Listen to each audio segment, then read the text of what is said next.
Hello and welcome to Sam's Easy Piano. Today I'm going to be doing a tutorial on Bach's Prelude in C. I'm going to be breaking this up into two sections. First is looking at the right hand and the left hand, and then later on moving into hands together. But I'd like to do the right hand and left hand in a unique way. Instead of just playing note by note, what I want to do is arrange all of the notes and play them as chords. Now you may have noticed that each bar is arranged into something called a broken chord. That's a group of notes that are broken up from the original chord but played separately. Now the reason for this approach is because I actually think that by playing each bar as separated chords helps to really give you a clear-cut understanding of all the positions in this whole piece of music. As every time we progress by a bar, the position just changes, which gives a really straightforward understanding of the positions. Now there are many other pieces of music where you can apply this same type of approach, but I find this really particularly works well in this Bach Prelude. After we've done that, we'll go into part 2, putting the hands together, but by breaking them back up into broken chords again. And if you follow it this way, you'll realize how much more simple it becomes to be able to play this piece of music. Now, if you like this video, don't forget to give it a thumbs up and also subscribe in the red box for more content coming really soon, as I'm regularly updating the channel with more tutorials every single week. So let's get into the first part.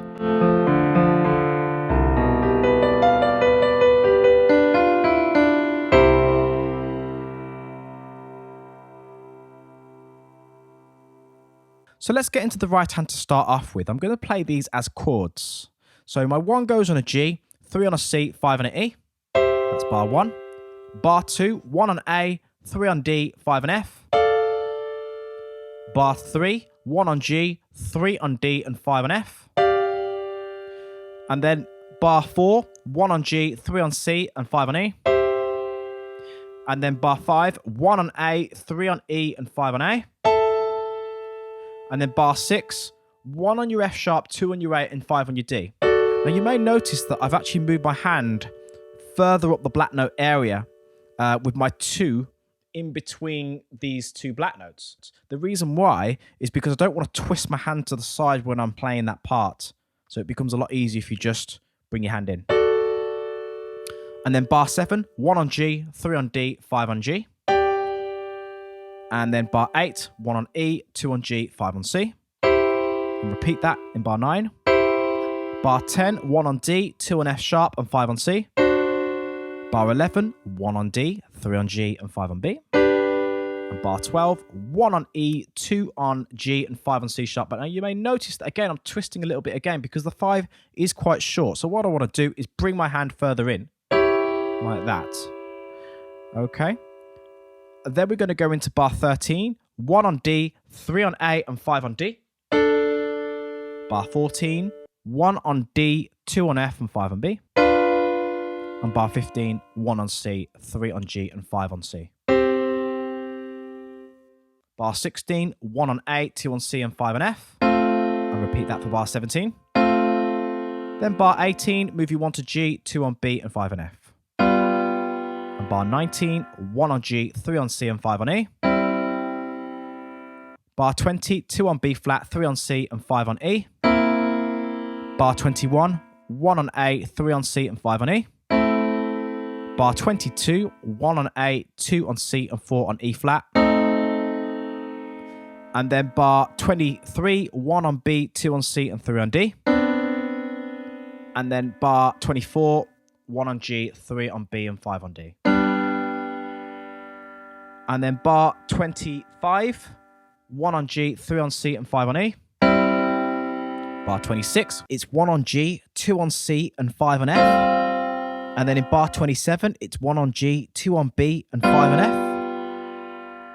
And then in bar 28, 1 on A, 2 on C, and 5 on F sharp. And then in bar 29, it's 1 on G, 2 on C, and 5 on G. And then in bar 30, it's 1 on G, 2 on C, and 5 on F. And then in bar 31, keep my 1 on G, 2 on B, and 5 on F. And then in bar 32, we keep our 1 on G, 2 on B flat, and move 5 to E. Now in bar 33 and 34, there are some more complex positions which I haven't included. So I'll just simplify these with 2 chords for the moment. So that will be a 1 on F, 2 on A, 3 on C, and 5 on F. And then in bar 34, move my hand further up to 1 on G, 2 on B, 3 on D, and 5 on F. And then for the last bar, 1 on E, 2 on G, and 5 on C. Now we're going to do the same thing for the left hand, so 3 on C and 1 on E together. Bar 2, 3 on C, 2 on D. Bar 3, 4 on B, 2 on D. Bar 4, 3 on C and 1 on E. And repeat that in bar 5.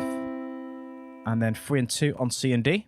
Then bar 7, 4 on B, 2 on D. And then I'm going to move in bar 8 to 2 on my B, 1 on my C. And then play finger 3 on A and 1 on C in bar 9. And then bar 10, move my 5 to D and 1 on A. And then bar 11, 3 on G and 1 on B. And bar 12, 4 on G and 2 on B flat. And bar 13, 3 on F and 1 on A. Bar 14, 4 on F and 2 on A flat. And then bar 15, 1 on E and 3 on G. Bar 16, 1 on E and 2 on F. Bar 17, 3 on D and 1 on F. And then bar 18, 5 on G and 1 on D. And bar 19, 3 on C and 1 on E. Bar 20, 5 on C and 1 on G. Bar 21, 5 on my F, stretching an octave higher to the higher F. And bar 22, 4 on F sharp, 1 on C. And then bar 23, 5 on my A flat and 1 on my F. And bar 24, 5 on G and 1 on F. And bar 25, keep my 5 on my G and 1 on my E. And then bar 26, 5 on G and 1 on D. And then bar 27, repeat 5 and 1 on G and D. Keep my 5 on G, stretch my 2 to E flat in bar 28.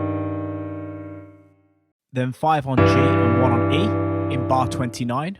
Then 5 on G and 1 on D in bar 30. And repeat that in bar 31.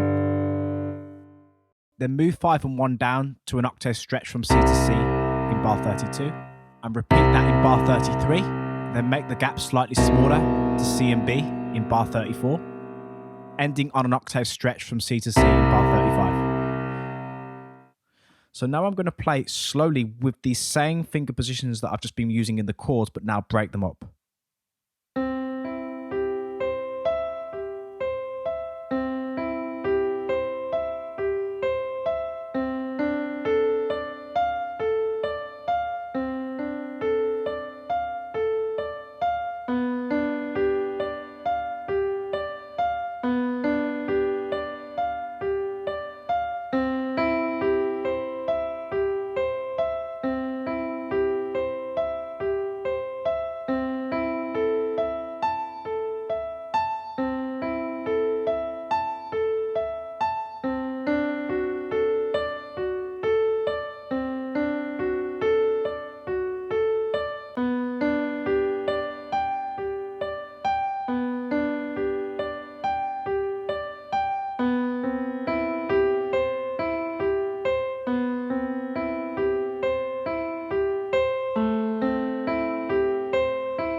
going to have a look at bar 33 and 34, because at this point there are some more complicated changes that you don't see in the rest of the song, which involve more than one position change per bar. So I'm going to start off with 5 on my C, and then I'm going to stretch my 1 up to the next C in the left hand. And then with the right hand, finger 1, I play an F, then move to 2 on A, then to 3 on C, up to 5 on the next F, then back down to C with finger 3, then down to 2 on A, then turn back to the C but use a 4, back down to 2 on A, down to 1 on F, then move my 4 to A, then play my 2 with F, stretching my 1 down to D, back to 2, and then finishing on 1 on D. Then in bar 34, go back to my left hand with 5 on C with my 1 going down to a B, but this time not stretching as far, and then move my right hand up to finger 1 on F, then with a finger 2 on a B, then to finger 3 on D, then to finger 5 on F, and then down to 3 on D. Going back down to finger 2 on B, then changing my 4 to D, back to 2 on B, then my 1 on G, bringing my 5 over to B, and then remove my thumb out of the way, and then move it down to D, up to finger 3 on F, down to 2 on E, and then down to 1 on D, and then finally going for my last chord, playing both hands together. So that's the end of today's tutorial. So remember, just to summarize, first start by playing the right hand and the left hand separately as chords to get your positions. Once you're comfortable with those, then break them up and play it slowly. Then you can build your speed up to the original speed. Now, if you like this video, don't forget to give it a thumbs up and subscribe in the red box for more content coming every single week. Stay tuned.